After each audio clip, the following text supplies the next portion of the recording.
Olá, alunos do curso de licenciatura em Química da Univesp. Eu sou docente encarregado dessa disciplina, que recebe o nome de Física aplicada à Química. Na aula de hoje, abordaremos esse tema, os constituintes da matéria dita ordinária na linguagem de hoje, né? Seus atributos e suas interações. É isso mesmo, porque a física procura analisar os fenômenos começando com a análise dos constituintes. Os atributos dos constituintes, que são relevantes para entender as interações entre eles e, finalmente, entender as transformações que ocorrem no nosso mundo físico. Ora, tudo que existe no nosso mundo, não estou falando do universo, estou falando do nosso mundo, ocorre por conta da existência e as interações entre quatro constituintes. Um constituinte da radiação, que é o fóton, e também responsável por intermediar as interações eletromagnéticas, o próton, o nêutron e o elétron. Quatro constituintes. E a partir desses quatro constituintes, podemos explicar tudo que ocorre no nosso mundo. É curioso porque um grego na antiguidade de nome Empédocles também advogava a existência de quatro constituintes, só que seriam outros: o fogo, a água, o ar e a terra. É uma grande coincidência na realidade, né? Termos apenas quatro constituintes. Então, esses são os constituintes importantes, né? Ora, esses constituintes possuem atributos, e é sobre isso que vamos falar em seguida. Que atributos são esses? Primeiro, alguns, né, têm carga elétrica, nem todos, claro, mas a carga elétrica é um atributo essencial para as interações eletromagnéticas e para toda a química, na realidade. Nós não entendemos bem o que é a carga elétrica e nem sequer por que elas existem em duas modalidades, né? Não existe nenhuma teoria física que seja capaz, né, de explicar. Existe uma teoria conhecida como modelo padrão que apenas relaciona parâmetros, né, para a gente entender, por exemplo, a carga do elétron, a carga dos quarks e assim por diante, né? De forma que o que importa é que sabemos medir carga elétrica, né? Carga elétrica é uma grandeza que é aditiva, né? Ou seja, se eu tenho 30 constituintes, a carga elétrica de um sistema composto por esses constituintes é igual a 30 vezes a carga elétrica de cada um deles, né? Muito bem. A gente não entende ainda por que a matéria no universo, ou por que existem quantidades iguais de objetos dotados de carga positiva e de carga negativa. Neutralidade do universo. Não entendemos isso também. Sabemos que os objetos dotados de carga elétrica existem desde o início do universo. Ora, existe a teoria de tudo que pretende explicar uma série de coisas, mas até hoje nós não temos nenhuma confirmação experimental de que existe uma base, né, fenomenológica para a teoria de tudo. Muito bem, o outro atributo é bem conhecido, é a massa, né? Claro que tem objetos dotados de massa e outros tantos que não tem massa. O fóton, por exemplo, não tem massa. Esse é um atributo, né? Também um modelo padrão, né, que descreve as interações fundamentais, né, não consegue dar conta de explicar por que o elétron tem a massa que tem, por exemplo. Mas, pelo menos, tem um mecanismo conhecido como quebra espontânea de simetria que procura lançar alguma luz sobre a origem das massas, né? Mas sabemos medir, né? Comparando massas, né? Massa, por outro lado, não é uma grandeza aditiva. Nós vamos depois comentar um pouco sobre isso. E os objetos dotados de massa, eles existem também desde o início do universo. Então, a massa do universo praticamente começou desde o início há cerca de 13,7 bilhões de anos, né? E, finalmente, temos aqui um atributo que também não entendemos, mas sabemos que os constituintes últimos da matéria têm esse atributo, conhecido como o spin, né? Por exemplo, o spin do elétron, ele tem apenas duas componentes Z, mas é um eixo qualquer, né? Duas componentes, né?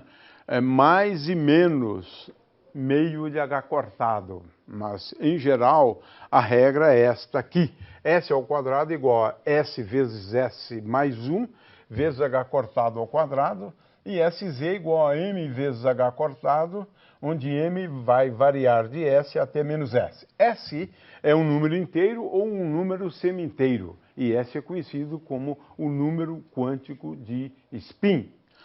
É importante entender que spin é uma grandeza aditiva e que a gente classifica as partículas em função do spin das mesmas, né? Existem as partículas bosônicas e as partículas fermiônicas. Entender o spin é fundamental na química, porque a gente sabe que a estrutura quântica do átomo, ela deriva dessa propriedade na realidade, né? Muito bem, nós então temos aqui no caso dos elétrons, né, o spin pode ser igual, a componente Z pode ser igual a menos meio de H cortado e mais meio de H cortado, né? Muito bem, a existência do spin foi comprovada por experiências realizadas por Stern Gerlach, né? Isso no ano de 1927. Foi uma grande descoberta esta, né? O elétron tem, então, um certo conjunto de atributos. Ele é estável até o ponto que a gente sabe, né? Ele tem carga elétrica negativa, ele tem massa, tem spin meio e tem outros números quânticos, mas na realidade não importa muito, né? A carga elétrica do elétron em coulombs é menos, porque é negativa, 1,6 vezes 10 a menos 19 coulombs, e a sua massa é muito pequena, 9,1 vezes 10 a menos 31 quilogramas, né? O próton, aprendemos no ano de 1967, há cerca de 50 anos aproximadamente, que o próton é uma partícula composta por outras duas, né? Dois quarks up e um quark down, né? Então, o quark, na realidade, não é uma partícula elementar. Ele é divisível, em princípio, né? A carga dele é igual a menos de sinal a carga do elétron, né, em módulo, né? Tem, por outro lado, uma massa que é cerca de 2.000 vezes maior do que a massa do elétron. Ele é estável até o ponto que a gente sabe, né? Aliás, algum tempo atrás havia uma teoria que previa que o próton não seria estável. Mas, felizmente, o próton, assim como o elétron, são estáveis. Tem carga elétrica positiva, a massa que já dissemos antes, tem spin meio também o próton e tem outros números quânticos, né? O nêutron, igualmente, é uma partícula composta. A gente chama de partícula composta por partículas elementares, né?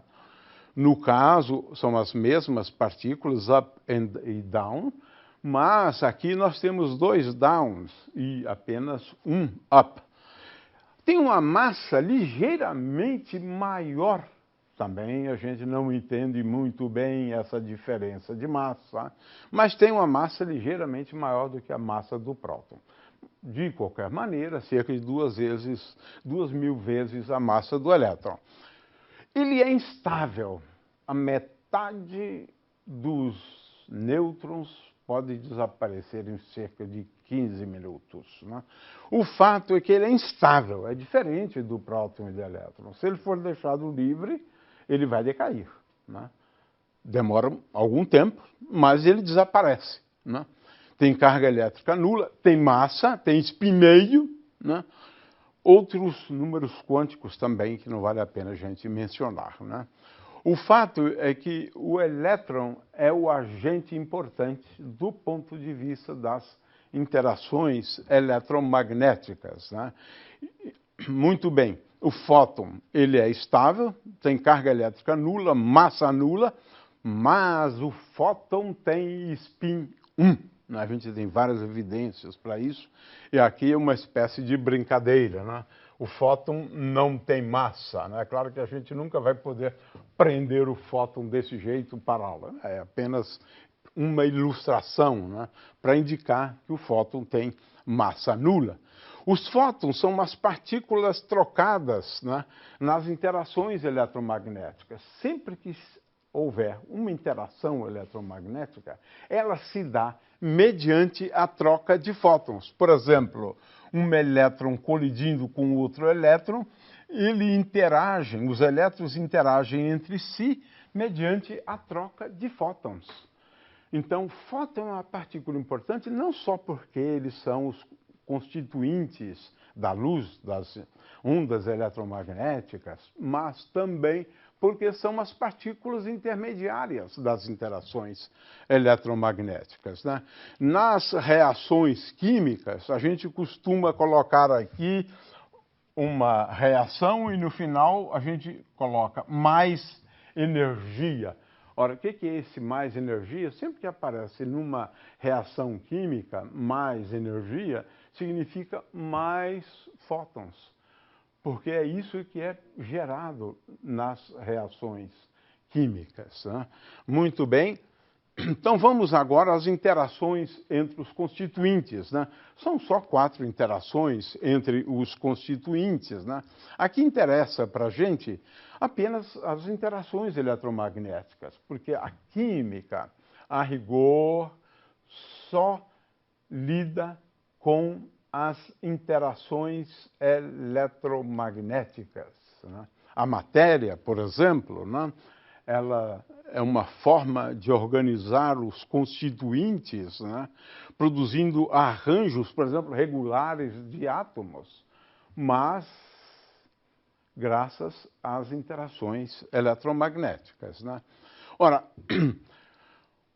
os atributos, né, tanto do elétron quanto do próton, né, eles são tais a gerarem campos elétricos e magnéticos. E eu sei que numa região existe um campo elétrico se uma partícula ali colocada experimentar a ação de uma força, que chamamos de força elétrica, que é dada pelo produto da carga elétrica daquela partícula pelo campo elétrico ali existente. Se existe um campo magnético, uma partícula dotada de carga elétrica, ela experimenta a ação de uma força conhecida como força de Lorentz, vamos discutir isso depois, que é igual a Q vezes V vetor B. Né? Muito bem. Coulomb descobriu uma lei interessante, que é a seguinte: 2 partículas dotadas de carga elétrica, elas experimentam a ação de uma força, né? E poderíamos chamar essa força uma força coulombiana, às vezes utilizamos isso, né? De tal maneira que a força ela é diretamente proporcional às cargas, né? E tem uma constante ali na frente, 1 sobre 4πε0, né?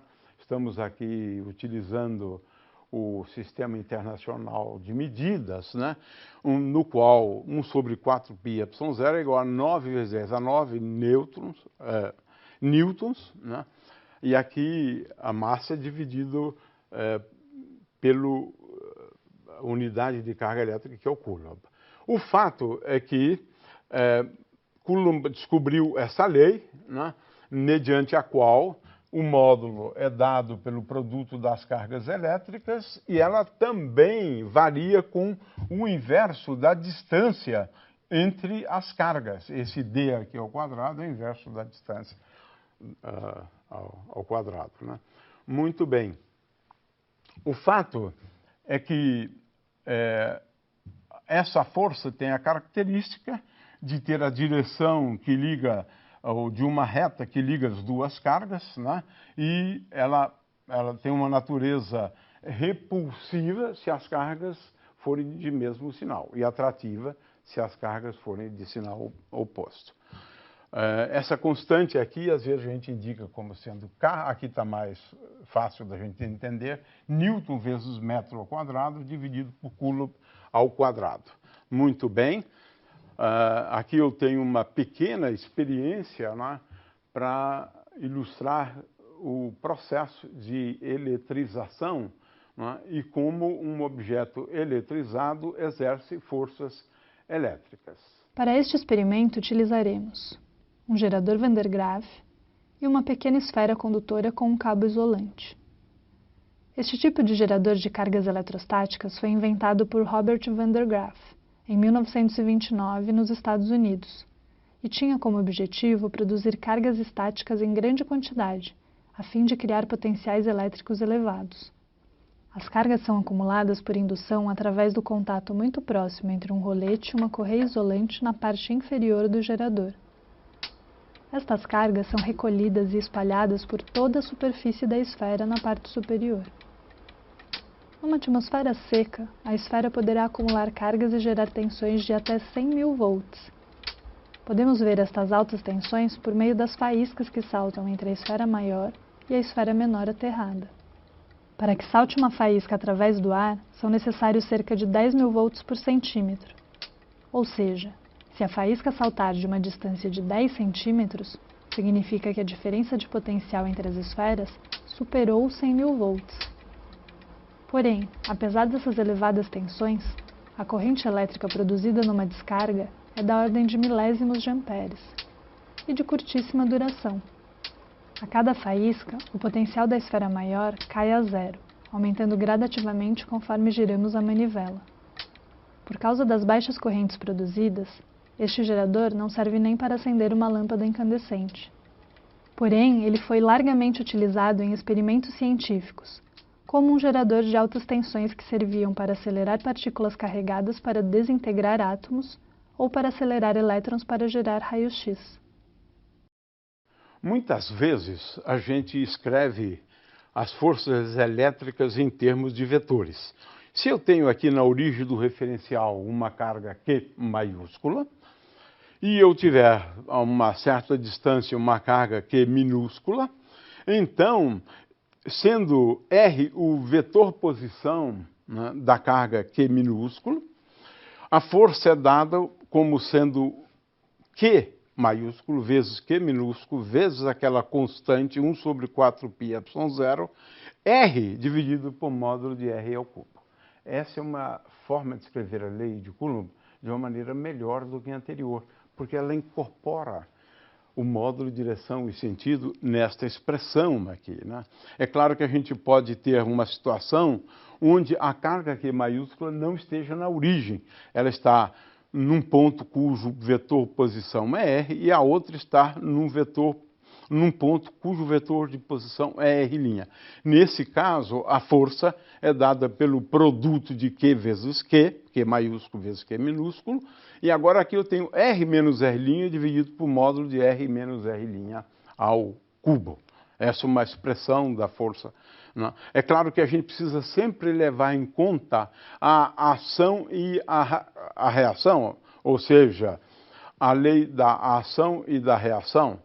Ou seja, a força que esta partícula experimenta, ela é igual a menos a força que esta segunda aqui experimenta. Então, se a gente quiser levar em conta a lei da ação e da reação, a gente precisa fazer uso dessas expressões aqui, né? Se eu tenho várias cargas elétricas, eu somo as forças exercidas por todas as cargas elétricas existentes, né? Agora eu estou somando a força resultante de todas as cargas elétricas sobre esta aqui, que tem carga Q maiúscula e se localiza num ponto cujo vetor posição é R. E esta, então, é a expressão que eu tenho usando o princípio da superposição para a força, quando eu tenho várias cargas elétricas interagindo com uma que tem carga Q. Aquela expressão é voltada para isto. Finalmente, vamos a algumas transformações experimentadas, né, pelos constituintes, né, ao longo da história da humanidade, da história do universo é melhor até do que a história da humanidade. A humanidade veio depois. Muito bem, ao longo da história do universo. Sabemos que o universo começou como uma sopa de partículas elementares. 61 partículas elementares compondo essa sopa, né?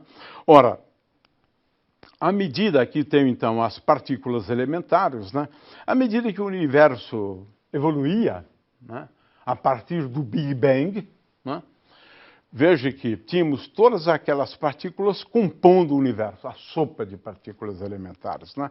E agora veio a primeira transformação no universo. Essa fase é conhecida como bariogênese, é quando começaram a surgir, né, os prótons no universo, os nêutrons no universo, mas foi bem iniciozinho do universo, né? Ocorreu essa fase, onde agora se formam sacolas. É uma linguagem científica, os físicos usam essa linguagem, né? Onde você tem sacolas. Os quarks agora vão procurar um abrigo, né, dentro de sacolas e gerando prótons e nêutrons. É a primeira transformação importante no universo. É como se os quarks tivessem desaparecido, dando lugar a outras partículas, que são os prótons e nêutrons, né?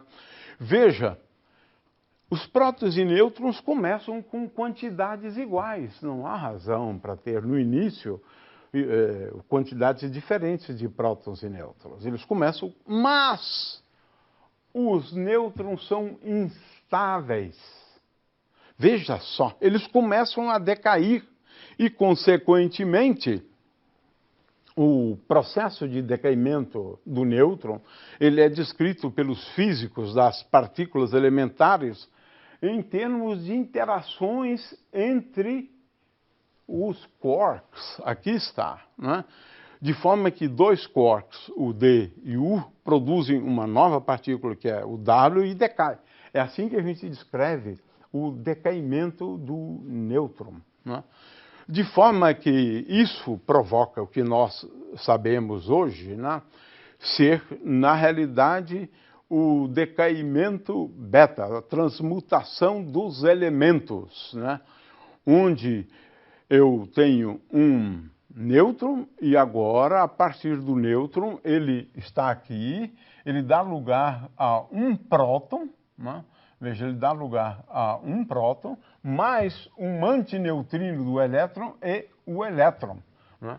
Esse é o decaimento beta, né, dos átomos, que aliás, dos núcleos, né, melhor, né? Muito bem. O fato é que a tendência, né, que foi uma sorte para nós, né, seria dos nêutrons desaparecerem no universo, ficando apenas os prótons, né?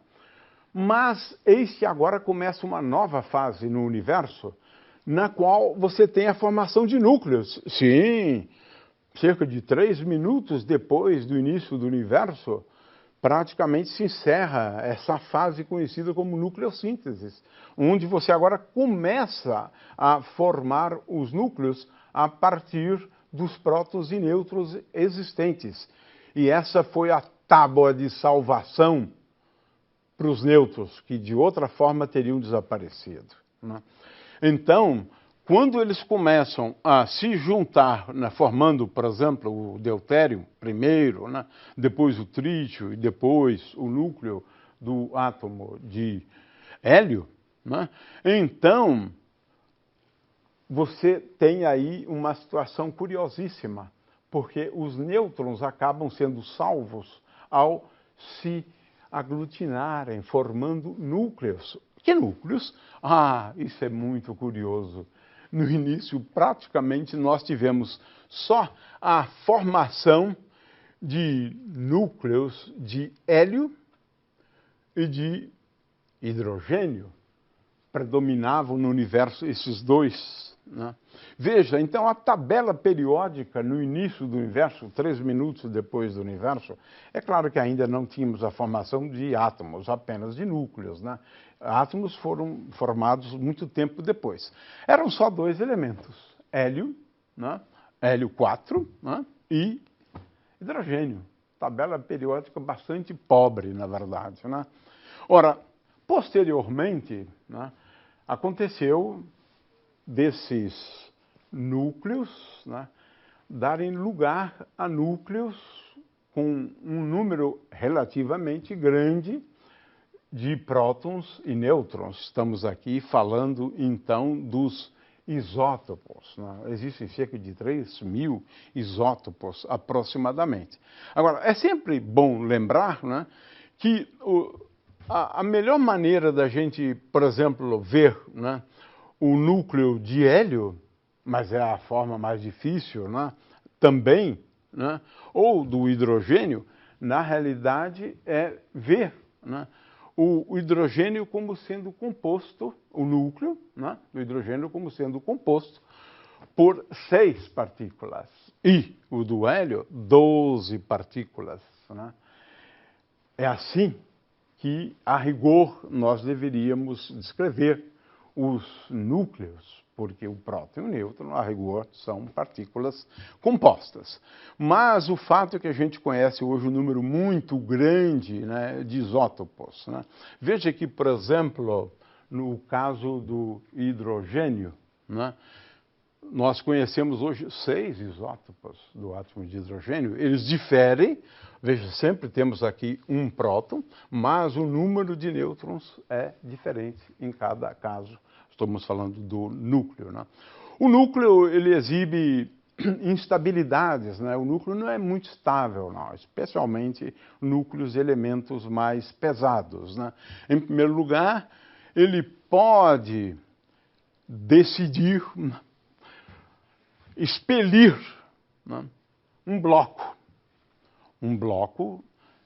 que nós chamamos de partículas alfa. O que são partículas alfa? É o núcleo do átomo de hidrogênio. Tem também a radiação beta, responsável pela transmutação dos elementos, né? E a radiação beta é, grosso modo, apenas elétrons, né, resultados do decaimento do nêutron, né?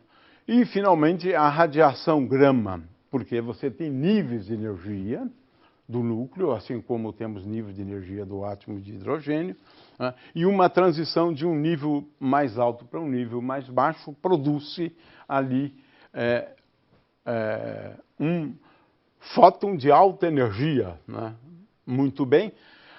A formação de átomos aconteceu cerca de 400 mil anos depois do início do universo. Os núcleos, né, eles agora, tendo os elétrons também desde o início do universo, naquela sopa, eles têm condições de se juntar aos elétrons, formando então os átomos. É claro que no início, né, nós temos apenas átomos de hélio, né, e também átomos de hidrogênio predominando, e ainda acontece no universo, cerca de 99% dos átomos no universo são esses átomos leves, né?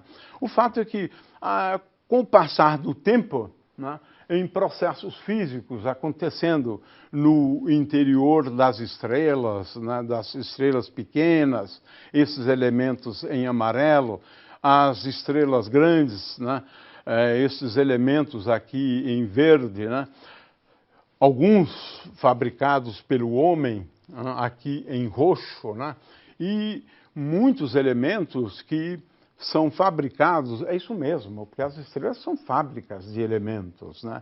Enriquecendo a tabela periódica, né? E finalmente as supernovas, né, também são capazes de produzir esses elementos mais pesados. Conhecemos 5 estados da matéria, o plasma, né? Veja que nem tudo, a matéria não é sempre composta apenas por átomos. No caso do plasma, você tem uma sopa de núcleos e de elétrons, né? E aqui temos uma área que se dedica a estudar, né, o plasma, é a física do plasma.